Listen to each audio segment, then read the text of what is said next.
Hello everyone, welcome back to the channel. और आज हम पढ़ने जा रहे हैं एक कविता जो लिखी है ग्वेलिंडन ब्रुक्स ने, जिसका नाम होगा the lovers of the poor. The lovers of the poor, ये टाइटल खुद में ही आयरॉनिकल है। आयरॉनिकल मतलब कि ये जो लवर्स हैं वो खुद हेटर्स रहते हैं। जो असली टाइटल होना चाहिए वो होना चाहिए the haters of the poor या फिर the loathers of the poor, but यहाँ पे लिखा है the lovers of the poor, यानी कि टाइटल खुद में ही कैसा है, आयरॉनिकल है। आयरॉनिकल मतलब, आयरनी मतलब क्या हो गया, मान लीजिए किसी को आपको बचाने के लिए रखा गया है या फिर किसी को पे किया गया है कि वो आपकी सिक्योरिटी करे, आपको प्रोटेक्ट करे और वही आपको मार दे। That is irony for a reason. तो इसीलिए आज हम पढ़ने वाले हैं BA3 की पोम, जिसको लिखा है ग्वेलिंडन ब्रुक्स ने, the lovers of the poor. इसका टाइटल आयरॉनिकल है। आयरॉनिकल मतलब कि एक व्यंग है कि जो लोग लवर्स हैं वही लोग हेटर्स हैं, या वही लोग वॉयलेट कर जाते हैं ऐसी चीजों को जिनसे पुअर्स का नुकसान हो जाता है। और इसको लिखा है ग्वेलिंडन ब्रुक्स ने। ग्वेलिंडन का भी एक मीनिंग है, ग्वेलिंडन की भी एक खुद में ही मीनिंग है, जिसका मतलब होता है ब्लेस्ड रिंग।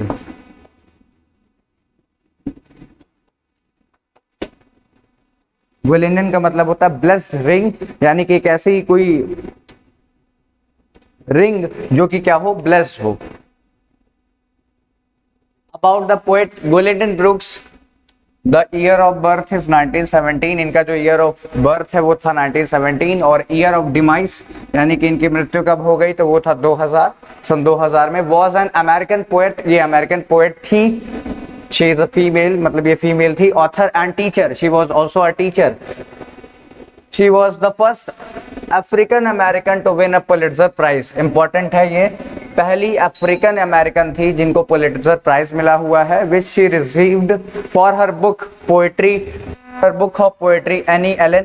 एनी एलन नाम की एक बुक ऑफ पोएट्री इन्होंने लाई थी या फिर लिखी थी, और उसके लिए इन्हें मिला था पुलिट्जर प्राइज, और ये पहली अफ्रीकन अमेरिकन है। ये इंपॉर्टेंट है, इसे आप एग्जाम में मेंशन कर सकते हैं while writing the introduction of the poet in 1950। Brooks is known for her insightful. Insightful मतलब कि आप समझ सकते हैं, अगर इनसाइटफुल को अगर हम बहुत ज्यादा ध्यान से समझने की कोशिश करें तो हैविंग और शोइंग डीप इंटरेस्ट, बहुत ज्यादा डीप इंटरेस्ट दिखाती थी।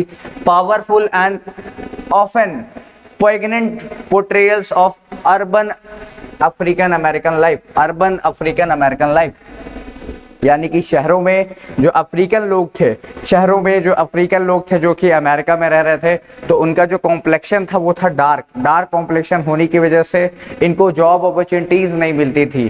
काले रंग के होने की वजह से लोग इनको बराबर से ट्रीट नहीं करते थे। तो ये भी उन्हीं सारी थीम्स पे कविताएं लिखा करती थी। हर works frequently address social issues, ये बहुत ज्यादा सोशल इश्यूज के बारे में लिखती थी कि कैसे समाज में बुराइयां फैली हुई है, रंग के आधार पे, लोगों के रंग के आधार पे लोगों से भेदभाव करना, उस पे ये डील करते हैं, उनके बारे में ये लिखा करती हैं। Such as poverty, racism and the experience of black Americans. Very important, आपकी ये पोम भी इसी पे बेस्ड है। कलर के बेसिस पे जो आपके साथ लोग भेदभाव कर जाएं तो दैट इज रेसिज्म, या फिर, और ये होता किसके साथ था, ब्लैक अमेरिकन के साथ। In 1968 she was named the poet laureate of Illinois. इनको पोएट लॉरेट बनाया गया, इनको नेम कर दिया गया। She was named the poet laureate of Illinois. And in 1985 the consultant of poetry to the library of Congress. The consultant of poetry to the library of Congress, a position now known as the US poet laureate. आगे चल के ये US poet laureate भी बन गई। और इनकी जो पोजीशन थी पहले की, ये जो पोजीशन का पूरा नाम था, पुराना नाम जो इन्हें पोजीशन मिली थी पोएट लॉरेट की, यूएस पोएट लॉरेट की, उसका पुराना नाम क्या था, the consultant in poetry to the library of Congress. ये पुरानी पोस्ट होती थी जिसको आज क्या बोला जाता है, यूएस पोएट लॉरेट भी बोला जाता है। The lovers of the poor by, ये आपकी पोम का टाइटल हो गया। The lovers of the poor by Gwendolyn Brooks is a complex and richly detailed poem that explores themes of charity. इसमें आपको चैरिटी के बारे में पता चलेगा, वो ऐसी चैरिटी होगी जिससे लोगों को नुकसान हो। आपको पैसे भी मिलेंगे, आपको पैसे मिलेंगे, ऐसा नहीं है कि आपको पैसे नहीं मिलेंगे। चैरिटी लोग कर रहे होंगे, लेकिन उस चैरिटी से आपके आत्मसम्मान पे चोट पहुंचेगी। ये चैरिटी ऐसे ही दिखेगी। सोशल इनइक्वालिटी, अब चैरिटी करने की जरूरत पड़ रही है अगर किसी को, यानी कि जाहिर सी बात है सोशल इनइक्वालिटी होगा, कुछ तो डिफरेंस होगा। कोई रिच होगा वो चैरिटी है, या कोई मिलियनेयर बिलियनेयर होगा, वजह से ही सोशल इनइक्वालिटीज की वजह से ही चैरिटी की जरूरत भी पड़। And the disconnect between affluent benefactors and the improvised people they aim to help. Affluent benefactors and the improvised people. अब ये क्या है? एफ्लुएंट मतलब होता है जो बहुत ज्यादा रिच हो, एफ्लुएंट का मतलब होता है बहुत ज्यादा रिच। बेनिफैक्टर्स का मतलब होता है ऐसे लोग जो कि दानी हो, ऐसे लोग जो कि दानी हो। और एफ्लुएंट का मतलब होगा very rich, tycoons, business tycoon जैसे लोग। इम्प्रोवाइज्ड, एम्पावराइज्ड कह सकते हैं, गरीब लोग के लिए ये लिखा जाएगा people they aim to help. और ये लोग ऐसे लोगों की मदद करेंगे जो कि गरीब हो। चलिए ठीक है, गरीब लोगों की मदद करें, that is good, well and good, लेकिन ये लोग सेलेक्टेड गरीबों की मदद करते हैं। आयरनी कि गरीब भी होगा तो इनके हिसाब से वो गरीब होना चाहिए, इनके स्टैंडर्ड्स को मीट करना चाहिए गरीबी के। Here is detailed line by line explanation along with the literary devices. ये हमने हटा दिया है इस बार, along with the literary devices involved in each line. तो literary devices मैंने इस बार हटा दिए हैं क्योंकि वीडियोस बहुत लंबे हो जाते हैं। और उसके बाद मुझे कई सारे फीडबैक्स और सजेशंस मिले कि लिटरेरी डिवाइस आप कट कर दीजिए, जरूरत पड़ेगी तो हम नोट्स वगैरह से काम चला लेंगे। तो उसी लिए मैंने क्या किया है, सिर्फ लाइन बाय लाइन एक्सप्लेनेशन रखा है। हम करीब 40 से 45 लाइंस आज देख रहे होंगे, और बाकी की लाइंस क्या करेंगे हम नेक्स्ट पार्ट में देखेंगे, क्योंकि ये बहुत लंबी पोइट्री है और इसका एक्सप्लेनेशन लंबा हो जाएगा। तो वीडियो को छोटा और क्रिस्प रखने के लिए कि आपका इंटरेस्ट बना रहे और मुझे भी पढ़ाने में मजा आता रहे, इसके लिए मैंने कर दिया है इसको। करीब हम 40 से 45 लाइंस ही डील करेंगे आज। Let's start with the poem and the line goes like this. Arrive the ladies from the ladies betterment league. आ गई, अराइव का मतलब आ गई, देखो अब वो आ गई हैं, ठीक है। अराइव द लेडीज, कुछ औरतें आई हैं, और कहां से आई हैं? From the ladies betterment league, और उस लीग का क्या नाम है? लेडीज बेटरमेंट लीग नाम है। जिस लीग से वो औरतें आई हैं उस लीग का क्या नाम है? Ladies betterment league. तो यहाँ पे बताया जा रहा है, मतलब कि एक सिचुएशनशिप दिखाई जा रही है कि लोग बैठे होंगे, कुछ लोग आए हैं और अब उनके बीच में बात चली है, अरे वो देखो वो आ गई, फिर से आ गई। तो यहाँ पे वो वाली बात चल रही है कि अराइव, अराइव से ही ये शुरू हुआ है। Let's move on to the next lines. एक second. Arrive in the afternoon the late night light slanting. Just a second, एक छोटी सी प्रॉब्लम थी जिसको मैंने सही कर लिया था। Let's begin with the lecture, फिर से हम शुरू कर लेते हैं।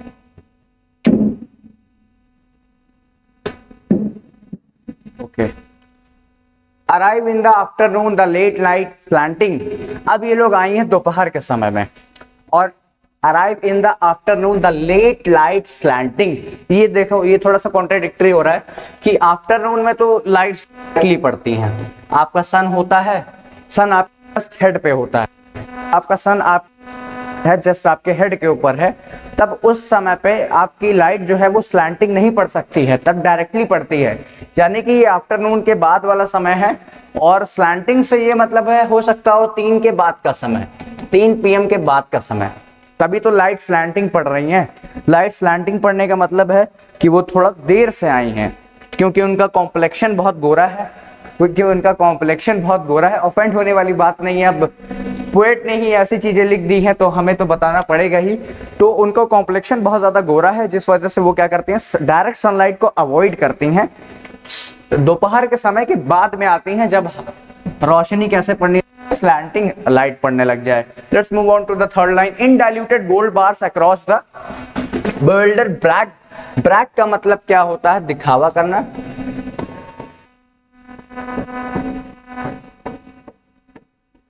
ठीक है, ब्रैग का मतलब क्या होता है? दिखावा करना। और उसके बाद इसी के जस्ट पहले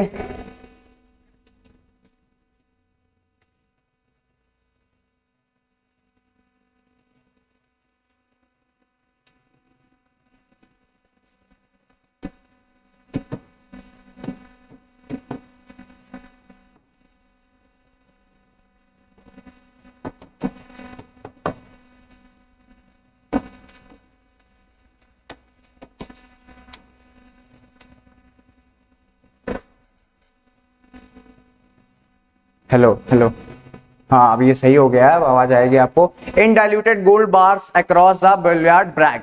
अब यहाँ पे क्या हो रहा है कि वो जब आ रही हैं तो स्ट्रीट्स हैं कि स्ट्रीट्स बहुत चौड़ी चौड़ी हैं और ब्रैग यानी कि दिखावा करने के लिए आ रही हैं। अब देखिए diluted gold bars, diluted gold bars, ये डाइल्यूटेड गोल्ड बार्स का मतलब क्या है, उनके ऊपर जो रोशनी पड़ रही है, उनके ऊपर जो शाम की रोशनी पड़ रही है, शाम की रोशनी पड़ने की वजह से उनका जो चेहरा है वो बहुत ज़्यादा शाइन कर रहा है, उनकी जो स्किन है वो स्मूथ है, उनके रहने सहने कपड़े वगैरह बहुत स्मूथ है, बहुत हाई क्वालिटी की चीज़ें उन्होंने पहन रखी हैं और इसकी वजह से वो बहुत सुंदर दिखाई दे रही हैं। और डाइल्यूटेड गोल्ड बार्स दिखा रहा है ये उनकी वेल्थ को रिप्रेजेंट कर रहा है, ये उनकी वेल्थ को रिप्रेजेंट कर रहा है। तो वो बहुत वेल्दी हैं और वो जा रही हैं कहाँ जा रही हैं, वो चैरिटी करने जा रही हैं, लेडीज बेटरमेंट क्लब से आई हैं या लीग से आई हुई हैं और वो कहाँ जा रही हैं, वो दिखावा करने के लिए जा रही हैं, लोगों की मदद करने के लिए जा रही हैं। Of proud seemed faces with mercy and murder hinting, of proud seemed faces. अब देखिए उनका जो चेहरा है वो बहुत प्राउडी है, प्राउड है। क्यों प्राउड है, वो क्यों प्राउड फील करते हैं, क्योंकि भाई उनके पास वेल्थ है, पैसे ज्यादा हैं। और क्या है, मर्सी दिखा रही है, मर्सी यानी कि बहुत दयालुता भी दिखाती हैं कि हम आए हैं चैरिटी करने। लेकिन समझने वाली बात क्या है, यहाँ पे समझने वाली बात क्या है कि मर्डर हिंटिंग मतलब उनका मन से कोई इच्छा नहीं है, उनकी मन से कोई इच्छा नहीं कि वो गरीबों की कुछ मदद कर पाए, लेकिन उनका जो मेन एम है, उनका मेन एम है वो क्या है कि वो फेसेस बनाएंगी, मर्सी का दिखावा करेंगी और उसके बाद क्या करेंगी, मर्डर हिंट करेंगी, यानी कि दे हैव मनी और उस मनी से वो चाहे तो अभी चैरिटी करेंगे, चाहे कल को इनको मरवा भी सकती हैं। तो दोनों ही केसेस क्रिटिकल बनते हैं। The faces they see are proud and marked with hardship. अब देखिए जो फेसेस हैं वो बहुत प्राउड हैं और दिखावा कर रही हैं कि बहुत कठिनाइयों से होते हुए वो यहाँ चैरिटी करने आ गई हैं, showing both kindness and potential of violence. अब उनके चेहरों से क्या लग रहा है, क्योंकि वो इतनी ज्यादा पैसे वाले हैं तो चाहे तो कल इन्हीं गरीबों को मरवा सकते हैं और चाहे तो चैरिटी करते रहें, तो दोनों ही मीनिंग्स निकल के आ रही हैं। Line number 5, here there interrupting all deep debonair. अब here there interrupting all deep debonair का मतलब क्या हो गया। अब इसको समझने लायक बात क्या है, ये समझने लायक बात यह है कि वो जब आई हैं, वो लेडीज जब आई हैं, तो जब सोसाइटी के लोग जो थे वो अपने अपने डेली कोर्स में बिजी थे, सोसाइटी के लोग अपना अपना काम कर रहे थे, लेकिन उसके बाद जब लेडीज आई तो वो सोसाइटी के लोग क्या करने लग गए, लेडीज को घूरने लग गए कि अरे ये कौन आ गया, ये कौन आ गया। और यहाँ पे एक वर्ड आया जिसका नाम है डेबोनियर। इसका मतलब होता है stylish, charming.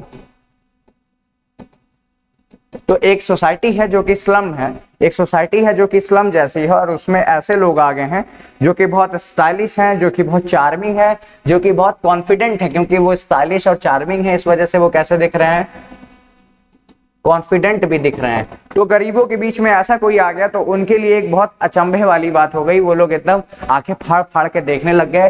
Here there interrupting, अब सारी चीजें रुक गई हैं, अब उनके डेली कोर्स के सारी चीजें रुक गई हैं। The presence of these faces interrupts the ladies view yet they appear stylish despite there struggles. अब देखो वो आई है दान पुण्य करने, लेकिन आई है एकदम तैयार होके, आई हैं चैरिटी करने, आई हैं गरीबों की मदद करने, लेकिन तैयार इतना ज्यादा होके आई हैं कि गरीब को यही लग जाए कि अरे ये कितने ज्यादा अमीर है और हम कितने ज्यादा गरीब हैं। कॉम्प्लेक्शन, यहाँ पे इंफीरियोरिटी कॉम्प्लेक्स आ जाएगा, इंफीरियोरिटी कॉम्प्लेक्स, यानी कि जो गरीब दान भी लेगा तो उसे लगेगा कि कितना ज्यादा डिफरेंस है हमारे बीच में, जिसको ये कवर करने आई हुई हैं औरतें। The pink paint on the innocence of fear. अब उन्होंने क्या किया है, वो दिखा तो रही हैं कि वो बहुत कंफर्टेबल हैं, वो जो लेडीज आई हैं, लेडीज बेटरमेंट लीग से, वो ये भी दिखा रही हैं कि वो बहुत ज्यादा कंफर्टेबल हैं, वो आई हैं दान पुण्य करने, लेकिन उनको डर सा लग रहा है कि कहीं कोई ऐसा गरीब ना मिल जाए जो झपट्टा मार दे, कहीं कोई ऐसा गरीब ना मिल जाए जो हमला कर दे। तो यहाँ पे क्या है, the pink paint symbolises a superficial attempt to mark fear. अब ये अपर सोसाइटी को बिलोंग करती हैं, इनके पास पैसे ज्यादा हैं, निचली सोसाइटी या फिर स्लम्स में या फिर किसी पुअर एरिया में ये आए हैं दान पुण्य करने के लिए, लेकिन उसके बाद भी इनके अंदर डर है कि कहीं कोई ऐसा पैशनेट गरीब ना मिल जाए या फिर कोई एक ऐसा बहुत ज्यादा नीडी गरीब ना मिल जाए जो कहीं इनके हाथ से झपट्टा वगैरह मार करके चीजें छीन के चला ना जाए। इसका मतलब क्या समझ में आता है? इसका मतलब ये आता है कि अपने मन से दान पुण्य करने नहीं आए हैं, क्योंकि इन्होंने लीग वगैरह ज्वाइन की है, क्योंकि इनको शो ऑफ करना है, इस वजह से ये दान करने आए हैं। Line number 7, walk in gingerly manner, very important lines. Gingerly manner up the hall, बहुत सावधानी पूर्वक चल रही है, बहुत सावधानी पूर्वक स्टाइल से, कॉन्फिडेंस से, अपने मेकअप कपड़े वगैरह को बचाते हुए तब ये चल रही हैं कि कहीं कोई ऐसा गरीब ना आ जाए जो इनके कपड़े को छू दे या इनके स्किन को छू दे, जिससे इनका जो पूरा स्टाइल है वो इंटरप्ट हो जाए। Walk in gingerly manner up the hall, the women of walk cautiously through the hallway. Hallway में जब वो एंटर कर रही है तो बहुत सावधानी से चेहरा एकदम बना करके एंटर कर रही है कि गरीबों को ये लगे कि हम मदद करने आए हैं।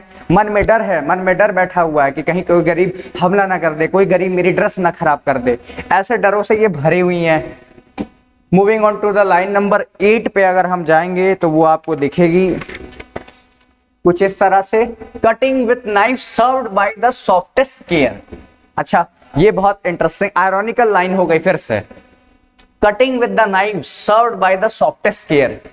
अब वो औरतें जो आई हैं वो आई हैं सामान देने, खाना देने, कुछ ना कुछ हेल्प करके ही जाएंगी, लेकिन जो गरीबों का आत्मसम्मान है उसको वो चाकू से काट देती हैं, उसको ये बर्बरता से खराब कर दे रही हैं।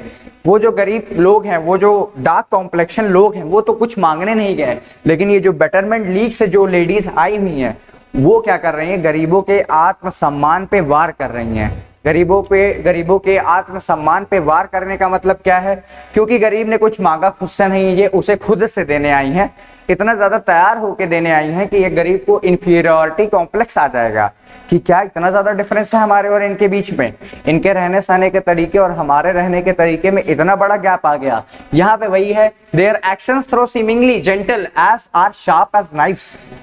दिखावे के लिए वो जेंटल हैं, दिखावे के लिए वो जेंटल हैं, लेकिन अगर कुछ भी गड़बड़ होगा तो अपनी पावर, अपनी वेल्थ, अपने मनी को वो यूज करेंगी और इन गरीबों को कुचल दिया जाएगा। Served by their love so barbarously fair. अब वो दिखाना चाहती हैं कि वो लव करती हैं, वो हमें बहुत प्यार करती हैं, लेकिन बार्बरस का मतलब क्या होता है? अगर बार्बरस को इंग्लिश में देखा था तो एक वर्ड होता है सैवेज। आप लोगों ने बहुत सुना होगा कि किसी बच्चे ने किसी बड़े को पलट के रिप्लाई दे दिया तो कहते हैं कि अरे गजब सैवेज रिप्लाई मिल गया, जैसा सवाल था वैसा ही जवाब मिल गया। तो बार्बरस का मतलब होता है तो सैवेज, यहाँ पे इसका मतलब है क्रूएल।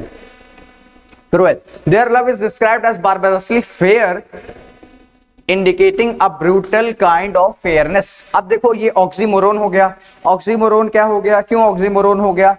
एक तरफ लव की बात कर रहा है, एक तरफ क्रूएलिटी की बात कर रहा है, बार्बरसली फेयर की बात कर रहा है। अब देखो वही वाली लाइंस मैंने पहले भी समझा दी है, पहले भी बता रखा है कि वो दिखा रही हैं कि वो प्यार से दान करने आई हैं, लेकिन मजबूरी में आई हैं, खुद को लेके कॉशियस ज्यादा है, दान पुण्य से कोई मतलब नहीं है, होगा होगा, नहीं होगा नहीं होगा, खुद की स्किन, खुद के कपड़े, खुद की वॉक पे कोई असर नहीं पड़ना चाहिए, that is the main M, और इसी की वजह से वो बार्बरसली फेयर लग रही हैं। Whose mothers taught? उनकी मदर्स ने, यानी कि वो जो लेडीज बेटरमेंट क्लब से, ये जो लेडीज बेटरमेंट क्लब से जो लेडीज आई हुई हैं, उनकी मदर ने उन्हें सिखाया होगा you do better not be cruel, यानी कि कभी भी जिंदगी में क्रूर मत बनना। मदर ने सिखाया है, यानी कि किसी ने बताया, दिल से ये नहीं कर रहे हैं, किसी के बोलने और बताने पे कर रहे हैं। फिर आगे line number 11, you had better not throw, you had better not throw stones upon the wrens. Wrens का मतलब है वीक, वीकर सेक्शन यानी पुअर सेक्शन, या फिर कोई कमजोर है, कोई बीमारी से कमजोर है, तो बीमारी से कमजोर की तो बात करेंगे नहीं। बुलेंडन ब्रुक्स बीमारी से कमजोर लोगों की बात यहाँ कर नहीं रहे हैं, बुलेंडन ब्रुक्स बात कर रहे हैं ऐसे लोगों की जो लोग पैसे से गरीब हैं। तो यहाँ पे वही कह रहा है कि ये जो लेडीज बेटरमेंट क्लब से जो लेडीज आई हुई हैं, उनकी मदर ने उन्हें सिखाया होगा कि हमेशा क्रूएल मत रहना, किसी के साथ क्रूएल मत रहना, और ना ही किसी गरीब के ऊपर या वीक आदमी के ऊपर पत्थर वगैरह मत फेंकना, यानी कि ये उनको सिखाया गया है, उन्होंने सुन रखा है, इसलिए वो ऐसा कर रहे हैं, ना कि वो ये काम दिल से कर रहा है। दिल से किए हुए काम में आपको अलग तरीके की सेटिस्फैक्शन मिलती है, एक अलग तरीके का फील आएगा, लेकिन कोई अगर दिखावे के लिए कोई काम करेगा तो आपको पकड़ में आ जाता है कि वो क्या करना चाहता है और क्या उसका मेन एम है। Moving on to the line number 12। अब यहां पे देखिए, herein they kiss and coddle and assault. Coddle का मतलब होता है पैम्पर। पैम्पर करने का मतलब कि जैसे किसी बच्चे को बहुत दुलारा जाए, जैसे ओ ले मेरा बच्चा, ऐसे करके जब बात की जाए, that is pamper, that is यहाँ पे coddle. The women's actions are contradictory making affection with harm. अब देखिए, सारे वुमेन्स का जो नेचर है वो कॉन्ट्राडिक्टरी है। कैसा कॉन्ट्राडिक्टरी? एक तरफ सामान दे रही हैं, एक तरफ गरीबों की मदद कर रही हैं, लेकिन मन में क्या है? मन में ये है कि अरे ये कितने गरीब हैं, ये कितने ज्यादा पिछड़े वर्ग के हैं, हमें देखो हम कितने अमीर हैं, हमारी स्किन देखो, see the smoothness of our skins, look at these dull people, look at those dull people living in poverty, those slum affected area। तो यहाँ पे वही वाली बात आ रही कि कॉन्ट्राडिक्टरी स्टेटमेंट आ गया, अफेक्शन के साथ मिक्स किया जा रहा है, किसको? हार्म को मिक्स किया जा रहा है, ऐसा प्यार जिससे हानि हो जाए, यानी कि दिखावे का प्यार है ये। फिर आगे line number 13, a new and dearly in the innocence, a new and dearly in the innocence with which they baffle nature who are full, with which they baffle nature who are full। baffle का उलझन में डाल देना, confusion में डाल देना, मैं लिख भी देता हूं, उलझन में डाल देना। देखिए लाइन बाय लाइन समझते हैं इसको। Their actions are repeated with a misguided sense of purity। कुछ प्योर नहीं है, दिखावे के लिए प्योरिटी है। A new and dearly in the innocence, यानी कि ये जो इनोसेंस है वो केवल दिखावे की है। With which they baffle, मतलब कि वो उलझन में डाल देते हैं। Who are full, sleek, tender, clad, fit, 50, aglow all। अब यहां पे क्या हो गया? स्लीक का मतलब क्या होता है? स्मूथ। टेंडर का मतलब tender, clad, fit, 50, aglow all. तो यहाँ पे स्मूथ एंड शाइनी, और टेंडर का मतलब होगा कोमल, स्मूथ, स्लीक का मतलब है स्मूथ एंड शाइनी, टेंडर का मतलब होता है कोमल, क्लैड का मतलब होता है ड्रेस्ड, 50 यानी कि 50 साल के आसपास की एज है, और एक अग्लो ऑल। अब वो सारी ही औरतें, महिलाएं पैसे होने के कारण, अच्छे कपड़े पहनने के कारण बहुत ज्यादा ग्लो कर रही हैं। With which they baffle nature who are full, their actions are unnatural and confusing।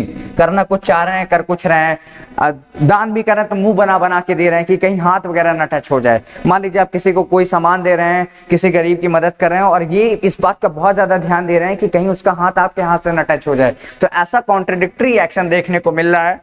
Confusing as they themselves are content। अब ये क्या है? अब वो themselves are content से मतलब क्या है कि वो खुद में तो संतुष्ट है ना। कंटेंट का मतलब होता है संतुष्ट या satisfied. As they themselves are content का मतलब ये है कि वो खुद में तो संतुष्ट ही हैं। अब वो भले दिखावे के लिए कर रही हैं या मन से कर रही हैं, लेकिन वो खुद में तो संतुष्ट ही हैं, और इस वजह से जब वो खुद में संतुष्ट हो गई तो उनको सामने वाले को संतुष्ट करने से कोई मतलब नहीं है। ऐसे करके पकड़ा दिया कि दूर से ही ले लो, मेरे पास ना हो, ऐसा वाला नेचर दिखा रहे हैं। Sleek, tender, clad, fit, 50, aglow all. The women are well dressed, बहुत बढ़िया बढ़िया कपड़े पहन के आई हैं। इन देयर 50, 50 साल की हैं, लेकिन फैशन में कोई कमी नहीं है। उनका पैसा वो कुछ भी कर सकती हैं, लेकिन यहाँ पे आयरनिकली बोला गया है कि अगर आप दान करने आए हो, आप 50 ईयर्स के हो, तो क्या जरूरत है इन सब चीजों की जिससे गरीबों को इंफीरियोरिटी कॉम्प्लेक्स आ जाए। I hope it is clear to you all. And glowing with health. अच्छा, अब पैसे ज्यादा है तो हेल्थ भी होगी, जाहिर सी बात है। पैसे ज्यादा है तो उनको तीनों चारों टाइम का मील मिल जा रहा है, ड्रिंक्स मिल जाती हैं, अच्छे कपड़े मिल जाते हैं, स्किन केयर रूटीन है उनके पास। और ये जो गरीब लोग हैं उनको अगर खाना भी मिल गया, that is a great help from the God. अगर कुछ खाना भी मिल गया तो एक बहुत बड़ी मदद हो गई गॉड से, जिसके लिए वो हमेशा शुक्रगुजार रहते हैं ईश्वर के। Moving on to the next line, line number 16, sweetly abortive hinting of fat fruit. Sweetly abortive hinting a fat fruit. Judge it high time that 50 fingers felt beneath the lovelier plains of enterprise. Fat fruit का मतलब तो होता है मदद करना, यहाँ पे fat fruit का मतलब निकलेगा मदद करना। Okay, sweetly abortive. अब देखिए, despite their outward appearance their efforts are ultimately unproductive. मैंने समझा दिया है कि चाहे जितना दिखावा कर लें वो लोग, लेकिन जो असलियत है वो असलियत ही रहेगी। अब आप दान कर रहे हैं लेकिन हाथ छूने से बचा रहे हैं, फिजिकल कांटेक्ट होने से बचा रहे हैं, मुंह बना बना करके चल रहे हैं, वॉक मेंटेन कर रहे हैं, ड्रेस मेंटेन कर रहे हैं, चैरिटी से कोई मतलब नहीं है। सारा मतलब है आपका अपने ऊपर ध्यान देने से। That is the main theme. Judge it high time that 50 fingers felt. They decide it's time for them to take action. अब क्या है, अब वो डिसाइड करते हैं कि चलो जल्दी जल्दी बांट करके यहाँ से निकला जाए, क्योंकि अब ये हवा जो है फिल्टी है, हवा सफोकेटिंग है, हवा में मिस्ट है। मिस्ट किस चीज की? गरीबी की मिस्ट है। हवा से एक बू आ रही है, वो बू किस बात की है? वो बू गरीबी की है। गरीबी की बू बर्दाश्त नहीं है। हवा में एक गंदी सी स्मेल आ रही है। क्यों आ रही है? क्योंकि ये स्लम एरिया है, यहाँ पे बहुत ज्यादा सैनिटेशन नहीं है, बहुत ज्यादा सफाई नहीं है। इनके पास पैसे हैं, ये अच्छे एरिया में रहते हैं, दे आर रिच। तो यहाँ पे उसी की बात हो रही है कि चलो जल्दी से एक्शन ले लिया जाए। Beneath the lovelier plains of enterprise, they want to explore deeper aspects of their charitable work. अब देखो, फिर से आयरनी। एक तरफ वो जल्दी जल्दी दान पुण्य करके भागना चाहती हैं, और एक तरफ वो मन ही मन सोच रही हैं कि हम अपने चैरिटी वर्क को कैसे डीप ले जा सकते हैं। बीनीथ का मतलब क्या होता है? डीप। बीनीथ से एक मुझे कोट भी याद आ गया, everyone wants to sail the sea. सब लोग समुद्र पार करना चाहते हैं, but the real beauty lies beneath. यानी कि असली सुंदरता कहाँ है? असली सुंदरता समुद्र के अंदर ही है। They want to explore deeper aspects of their charitable work. अब वो जल्दी जल्दी दान पुण्य कर करके जल्दी दान पुण्य भी करना चाहती हैं, जल्दी जल्दी हेल्प भी करना चाहती हैं, और डीप भी जाना चाहती हैं। कॉन्ट्रडिक्टरी है। फिर से आयरनी आ गया। Moving on to the next lines, line number 19, to resurrect to motion with milky chill. Just a second. To resurrect to motion with milky chill. Milky chill करने का मतलब यह है कि भाव से भर देना। मिल्की चिल का ये मतलब है कि भाव से भरा हुआ होना या भाव से भर देना। मैं लिख देता हूं, आप लोग भी अपनी बुक में नोट कर लीजिएगा, 3rd ईयर की।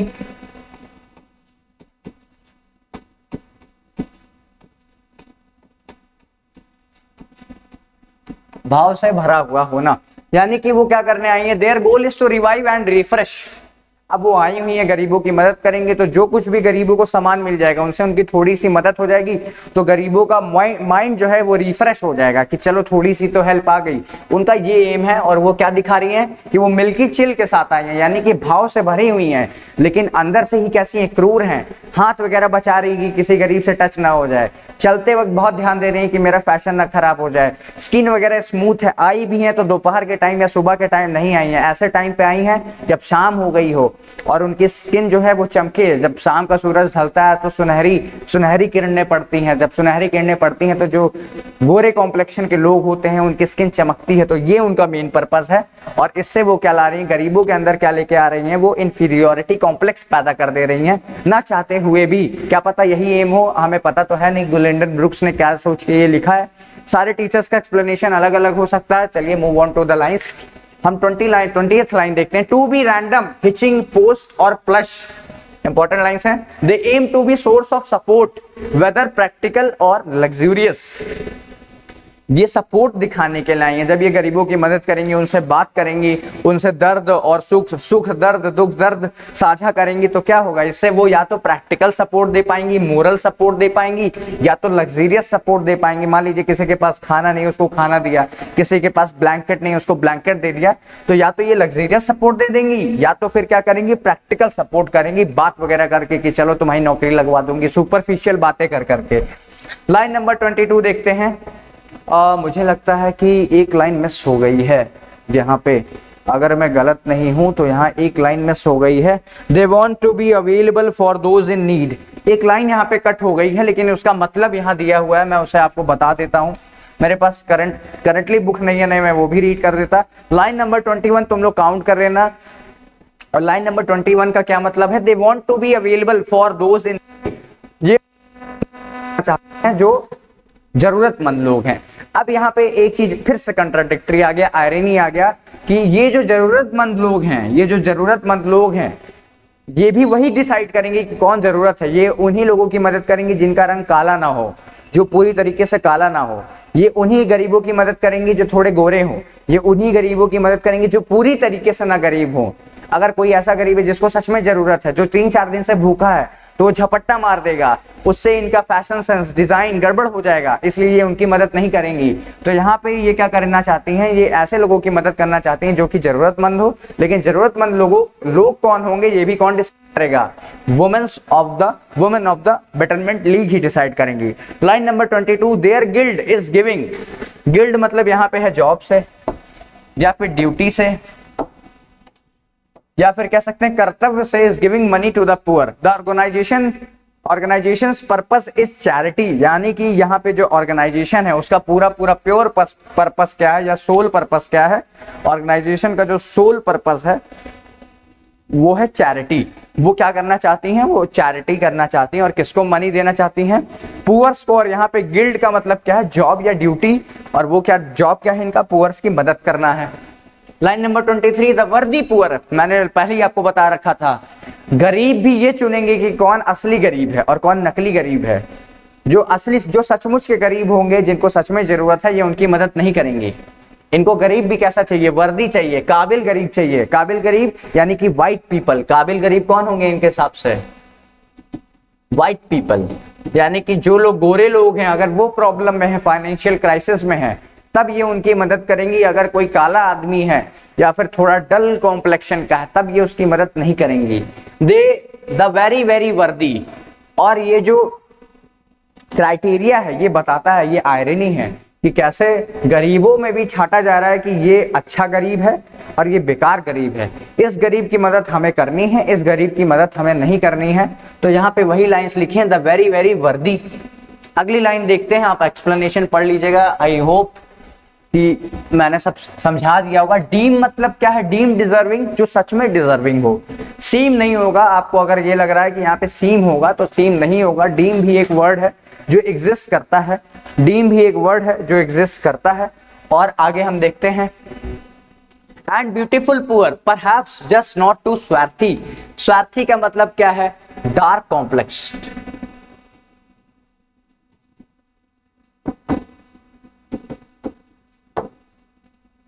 Dark complex. They prefer to help those who meet their aesthetic standards. अब यहाँ पे ऐसे लोग, अच्छा इनको पुअर भी कैसा चाहिए, सुंदर चाहिए, गरीब हो लेकिन सुंदर हो, तभी ये उसकी मदद करेंगे, नहीं मदद नहीं करेंगी। तो यहाँ पे वही आ गई, आयरनी की बात हो गई। फिर लाइन नंबर 25 देखिए, perhaps just not too dirty not too dim.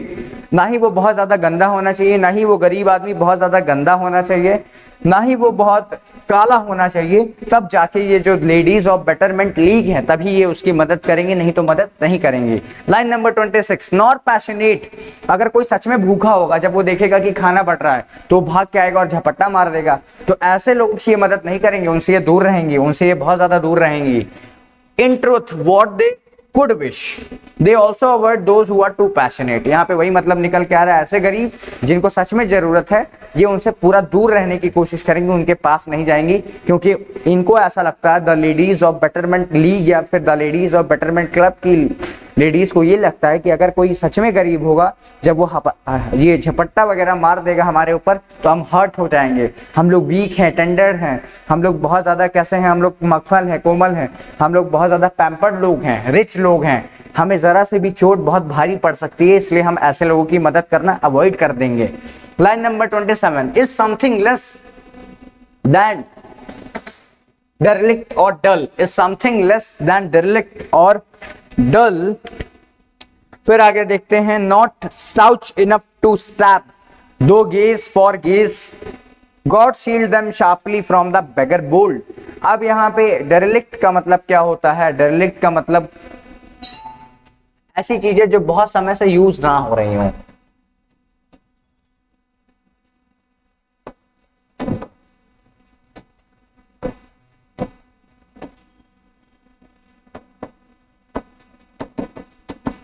no longer in use or in bad condition.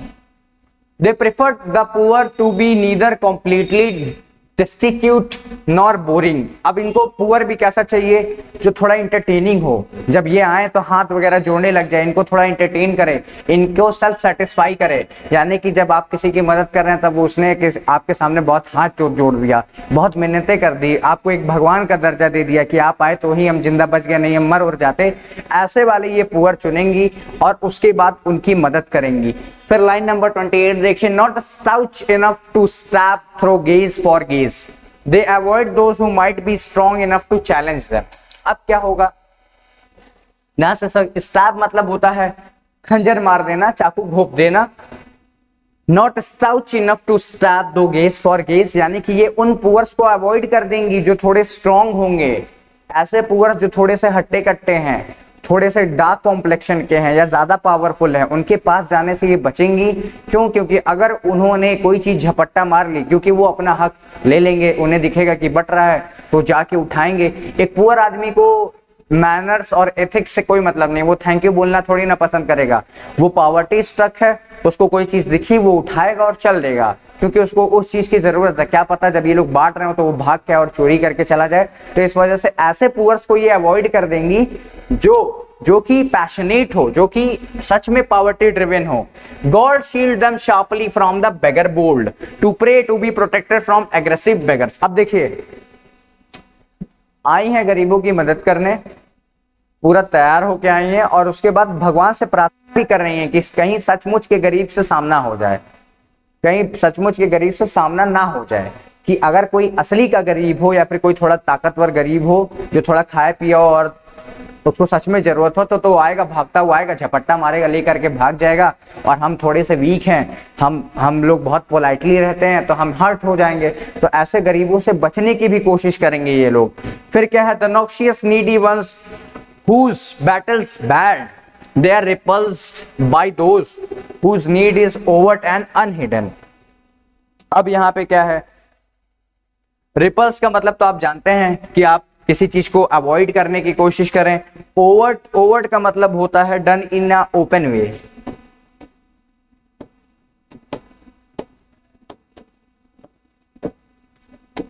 अब फिर से आयरनी आ गई, ये ऐसे गरीबों की मदद करने से बचेंगी जिनको देख करके लगे कि वो सच में गरीब हैं, उनकी ये मदद नहीं करेंगी। तो यहाँ पे वही बात लिखा हुआ है, the noxious needy ones whose battles bad, यानी कि जो सच में गरीब लोग हैं उनकी ये मदद नहीं करेंगी, केवल उन्हीं की मदद करेंगे जो इनके सामने हाथ जोड़े, फ्लैटरी करें और इनको थोड़ा सा प्लीज फील करवा दें कि इनको बहुत अच्छा फील करवा दें। ऐसे ही गरीबों की ये मदद करेंगी, बाकियों की मदद नहीं करेंगी। और खासकर कोई ऐसा गरीब जो देख के ही लग रहा है कि वो गरीब है, उसकी तो मदद और नहीं करेंगी क्योंकि वो सच में गरीब है। Nonetheless, for being voiceless hits one down. Even the silent suffering of the poor is overwhelming. अब क्या है, यहाँ पे कहा जा रहा है कि अगर एक कोई पुअर है और वो कुछ बोल नहीं रहा है, वो देख रहा है, अगर वो देख रहा है अपनी आंखों से, वो आपको घूर रहा है, आप सामान बांट रहे हैं लेकिन वो मांग नहीं रहा है, हाथ वगैरह नहीं जोड़ रहा है, तो यानी कि वो अपनी विल के आगे हार चुका है। विल के आगे हारने का मतलब ये है कि वो हाथ नहीं जोड़ना चाहता, वो आपसे चीजें मांगना नहीं चाहता। अगर आप उसे खुद दे देंगे तो वो आपको थैंक यू वगैरह हो सकता हो बोल दे, या अपने काम में ही बिजी रहे, यानी कि वो अपने आत्मसम्मान से कॉम्प्रोमाइज नहीं करना चाहता है। वो आपको घूरेगा, क्या पता उसकी आंख से आंसू भी गिर जाएं, लेकिन वो खुद से नहीं बोलेगा कि उसे उस चीज की जरूरत है। तो ऐसे पुअर्स की भी मदद ये लेडीज बेटरमेंट लीग के लोग नहीं करेंगे, उसे अवॉइड कर देंगे। लाइन फिर से देख लीजिए, Nonetheless, for being voiceless hits one down. Even the silent suffering, अगर कोई भूखा है और आप खाना खा रहे हैं और आपको वो देखेगा तो उसकी आंखों से ही आपको पता लग जाता है कि वो खाने के लिए ही परेशान है। और ये क्या है, the of the poor is overwhelming. जब भी आप अगर ऐसे आदमी को देखेंगे तो आपका जरूर मन डगमगा जाएगा खाने से। आप खुद खा नहीं पाएंगे, उसको या तो दे देंगे या तो उसको दिला देंगे। अगर अनटिल एंड अनलेस आपका दिल पत्थर का ना हो या फिर आप उस लेडीज बेटरमेंट क्लब को ना बिलोंग करते हो। लाइन नंबर आ गई है 32, but it's also bad and entirely too much for them. The conditions are too overwhelming for the ladies. अब देखो, लेडीज को गरीबी से कोई प्रॉब्लम नहीं है, लेडीज को स्लम में जो गंदगी है उससे प्रॉब्लम है। लेडीज को गरीबों से प्रॉब्लम नहीं है, उन्होंने अपना एक क्राइटेरिया डिसाइड कर लिया है कि इस गरीब की मदद करना है, उसको छोड़ देना है, इसको इसका ध्यान देना है, उसको छोड़ देना है। लेकिन उनको प्रॉब्लम क्या हो रही है, उनको वहाँ के इन्वायरमेंट से प्रॉब्लम हो रही है, क्योंकि वहाँ पे सैनिटेशन नहीं है, कोई भी म्युनिसिपल कॉर्पोरेशन वगैरह कुछ म्युनिसिपैलिटी वगैरह काम नहीं करने आती, क्योंकि कोई रेवेन्यू जनरेशन होगा नहीं, तो वहाँ पे गंदगी फैली हुई है। अब गंदगी फैली हुई होने के कारण कोई भी लेडीज यहाँ पे आकर के बहुत देर तक नहीं रुकना चाहती, वो जल्दी जल्दी सेलेक्ट करती हैं कि किसको पैसे देने हैं, किसको सामान देना है, देती हैं और भाग जाती हैं। तो यहाँ पे वही है कि ये जो इन्वायरमेंट है ये ओवरवेलमिंग है, ओवरवेलमिंग यानी कि इनको परेशान कर रहा है। ये इस वजह से नहीं परेशान हो रही है क्योंकि वहाँ पे गरीब लोग हैं, ये इस वजह से परेशान हो रही है क्योंकि वहाँ पे जो गरीब लोग हैं उन्होंने जो गंदगी की है, फिल्थी इन्वायरमेंट बना रखा है, उससे इनको दिक्कत है। फिर आगे देखिए, the stench, the urine, the cabbage and dead beans. बहुत पावरफुल लाइंस हैं। अब यहां पे कुछ गड़बड़ हुआ है शायद, एक सेकंड, अगर लाइंस में चेक कर लेता हूं, लाइंस में चेक कर लेता हूं, ठीक है, सही है, सही है। तो यहां पे द स्टेंच का मतलब है अनप्लीजेंट स्मेल। उनको दिक्कत किससे आ रही है, उनको दिक्कत आ रही है स्टेंच यानी कि अनप्लीजेंट स्मेल से दिक्कत आ रही है, SMELL स्मेल से दिक्कत आ रही है। यूरिन से यानी कि उनके पास कोई सैनिटेशन तो है नहीं, टॉयलेट्स वगैरह तो है नहीं, तो उन्होंने स्ट्रीट्स पे ही यूरिन वगैरह कर लिया है, उन्होंने स्ट्रीट्स को ही वॉशरूम की तरह यूज किया हुआ है। कैबेज, सड़ा हुआ पत्ता गोभी फेंका हुआ है काट काट के, एंड डेड बीन्स, और कुछ बीन्स फेंके हुए हैं जो कि सड़ गए हैं, यानी कि भिगोए हुए थे, फिर धीरे धीरे वो सूख गए और फिर अब सड़ने की धीरे धीरे बदबू कर रहे हैं। ऐसी चीजों से इनको प्रॉब्लम है। They are overwhelmed by the smells of poverty. मैंने पहले ही बता दिया था ये, line number 34। Dead prodigies of assorted dusty grains, very important, dead prodigies of assorted dusty grains. अब यहाँ क्या है कि वहां पे कुछ ग्रेन्स भी फेंके हुए हैं जो कि अब मरी हुई हालत में है, मरी हुई हालत में यानी कि खराब हो गए हैं, और वो खराब ग्रेन्स हैं और उस पे डस्ट भी लगी हुई है, और उससे भी क्या आ रहा है, the food is appetising and stale, यानी कि सब कुछ जो लोग खा रहे हैं वो बासी होगा, या तो वहां के लोग जो खाते हैं, वहां के लोग जिस चीज का सेवन करते हैं डेली के भोजन में, वो या तो कैसा होगा, या तो स्टेल होगा यानी कि बासी होगा, अगर बासी भी नहीं है तो वो गंदा होगा, यानी कि वो किसी डस्टबिन वगैरह से उठा करके लाके खाते हैं और काम चलाते हैं। ये उसकी तरफ इशारा कर रहा है। Line number 35, the old smoke, heavy diapers. Old smoke से मतलब है कि जो पूरा इन्वायरमेंट है उसी से बदबू आ रही है। किसी ने क्या पता कुछ बनाने के लिए आग जला रखी हो, तो उससे जो धुआं उठ रहा है उसमें स्मेल मिली हुई है। स्मेल किस चीज की मिली हुई है, कुछ सड़े गले की स्मेल मिली हुई है। हैवी डाइपर्स यानी डायपर यूज किए गए हैं लेकिन वहीं पे फेंक दिए गए हैं, कोई सैनिटेशन नहीं है, कोई सफाई नहीं हुई है। And they are told the environment is filled with unpleasant odors। odors का मतलब स्मेल होता है। इसी पे एक प्रोडक्ट भी आता है जिसको यूज करते हैं, जिसको आप ओडोनिल बोलते हैं, वो फ्रेग्रेंस के लिए यूज किया जाता है। ओडोनिल वही ऑर्डर से उठाया गया है। एंड दे आर टोल्ड, उन्हें बताया जाता है, क्या बताया जाता है, समथिंग कॉल्ड चिटरलिंग्स। अब ये चिटरलिंग्स क्या होती है, जो पिग्स होते हैं, पिग्स यानी जो सुअर होते हैं, पिग्स की आंतों में चीजें भर करके पकाई जाती हैं। पिग्स की जो इंटेस्टाइन होती है, पिग्स की आंतों को निकाला जाता है, फिर उसको पका करके ये लोग खा रहे हैं, क्योंकि इनके पास कोई और जानवर खरीदने का ना ही ऑप्शन है ना ही पैसे हैं, और कोई पिग है जो डेड है, यानी कि कोई पिग जो मर चुका है, उसकी ये आंत निकालते हैं, उसके बाद उसे पकाते हैं और फिर खाते हैं। तो इस वजह से जो इन्वायरमेंट है वो फिल्थी हो गया है। Something called chitterlings, the darkness drawn, they encounter unfamiliar and unpleasant aspects of poverty. अब उनको पता लगता, देखो अभी तक इनको लगता था कि इनके पास खाना नहीं होगा तो ये मांग के खाते होंगे, या तो कचड़े के डिब्बे से लाके खाते होंगे। अब धीरे धीरे लेडीज बेटरमेंट लीग की लेडीज को ये पता लग रहा है कि अच्छा ऐसी बात नहीं है कि इनके पास केवल खाने की कमी है, ये जानवर, मरे हुए जानवर यानी कि पिग जैसे जानवर को पकड़ते हैं, उसको फाड़ते हैं, उसकी इंटेस्टाइन निकालते हैं यानी आंतें निकालते हैं, स्मॉल इंटेस्टाइन, लार्ज इंटेस्टाइन, उसको निकाल के छोटे छोटे पीसेस में काट करके उसे पकाते हैं और फिर खाते हैं। इनके पास और कोई ऑप्शन नहीं है फूड ईटिंग हैबिट्स के लिए। तो ये क्या हो गया, एस्पेक्ट्स ऑफ पॉवर्टी हो गया, यानी कि एक अनदेखा पॉवर्टी हो गई, कि ऐसी पॉवर्टी, अनदेखी गरीबी हो गई कि आज तक ना इसके बारे में इन्होंने कभी सुना था ना सोचा होगा, क्योंकि इनके पास तो 3-4 टाइम का मील ऑलरेडी रहता है। फिर लाइन नंबर 37 है, डार्कनेस और dirty light the soil that stirs. अब इतनी ज्यादा गंदगी है कि वहां की मिट्टी से भी बदबू आ रही है, मिट्टी भी फटी हुई हो गई है। The lighting is in either dark और डर्टी, यानी कि अब क्योंकि धुआं धुआं है, चारों तरफ गंदगी फैली हुई है, ठीक शाम का समय हो रहा है, सन की लाइट धीरे धीरे नीचे जा रही है, धुआं फैल रहा है, धुएं के साथ साथ बदबू आ रही है, तो जो लाइट हो गई है वही डल सी हो गई है, एक तरह से हेल जैसा एक्सपीरियंस दे रही है, एक तरह से हेल जैसा एक्सपीरियंस दे रही है। अगर आपने अच्छे से पढ़ाई की होगी तो आपकी फर्स्ट ईयर के सिलेबस में आप पोम नंबर 3 होगी, तीसरी पोम होगी जिसका नाम होगा Paradise Lost. Paradise Lost, Paradise Lost में आपको पढ़ाया गया होगा लाइन नंबर 242 से line number 272, written by John Milton, और उसमें सेटिन की तीसरी स्पीच के बारे में बात हुई थी। मुझे बताइएगा कि कमेंट बॉक्स में मुझे जरूर बताइएगा कि पैराडाइज लॉस्ट के ओरिजिनली कितनी बुक्स थी और बाद में कितनी बुक्स हो गई थी जब उसको रीपब्लिश किया गया। कमेंट्स में बताइएगा मुझे, जिन्हें भी आता होगा। The lighting is either dark और डर्टी, यानी कि पूरा माहौल ही गंदा हो रखा है। Contributing to the grim atmosphere, grim, एक तो ग्रिम हो गया कि ग्रिम ये हो गया कि वातावरण बहुत ही उदासीन है। उदासीन का मतलब कि सब कुछ बुरा बुरा सा है, सब लोग उदास हैं। दूसरा ग्रिम हो गया कि वातावरण बहुत गंदा है। यही वाला समझ में भी आ रहा है, गंदा क्यों है, क्योंकि आसपास इतनी ज्यादा गंदगी फैली हुई है। Line number 38, the soil that looks the soil of centuries. अच्छा, अब जो धूल मिट्टी भी पड़ी हुई है, ऐसा लग रहा है कि सदियों से यहाँ धूल मिट्टी ही पड़ी हुई है, किसी के पास कोई नई चीज इस्तेमाल करने के लिए है ही नहीं है। सब टूटा फर्नीचर इस्तेमाल कर रहे हैं, सब टूटी हुई चीजें इस्तेमाल कर रहे हैं, सब जो कपड़े पहन रहे हैं वो पुराने हैं, कपड़े गंदे हैं, कपड़े फटे हुए हैं, जो दाग धब्बे पड़े हुए हैं उससे ऐसा लग रहा है कि कहीं सदियों पुराना कपड़ा इन्होंने पहन रखा है। Line number 39, and that makes the general oldness old, everything appears old and worn out. अब क्योंकि भाई प्रॉब्लम ही यही है कि वो बेचारे गरीब हैं, तो उनको कुछ नया कहां से मिलेगा। उनके पास कपड़े गरीब है, उनके पास फर्नीचर गरीब है, उनका घर पूरा ओल्ड है, उनका घर पूरा ओल्ड है, खराब है, खंडहर हो चुका है, मिट्टी पड़ी है, तो ऐसा लग रहा है कि सदियों से यहाँ मिट्टी ही पड़ी है। अगर वो खाना भी खा रहे हैं तो सुअर की आंत निकाल के खाना पड़ रहा है। दैट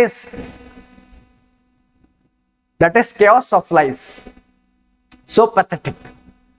इमेजरी है, ये इमेजरी है। अगर आप सोच पा रहे होंगे, अगर आप ड्वेल कर पा रहे होंगे, अगर आप इंटेलेक्चुअली सोच रहे होंगे, तो आप समझ पा रहे होंगे डेप्थ को कि किस विविड इमेजरीज के थ्रू आपको ले जाया जा रहा है, ताकि आपको चीजें अच्छे से समझ आ पाए। Not home kind oldness, not lake forest. अब इसको क्या पढ़ा जाएगा, ये भी एक इंपॉर्टेंट क्वेश्चन रहता है। GLENCOE, अब इसको क्या पढ़ा जाएगा, एक विवाद में ये रहता है, और इसको पढ़ते हैं ग्लैंको, इसको पढ़ा जाता है ग्लैंको। इसी के साथ लाइन नंबर 40 हम खत्म करते हैं। इसको मैं एक्सप्लेन करूंगा और इसी के बाद हम अपना लेक्चर खत्म कर देंगे।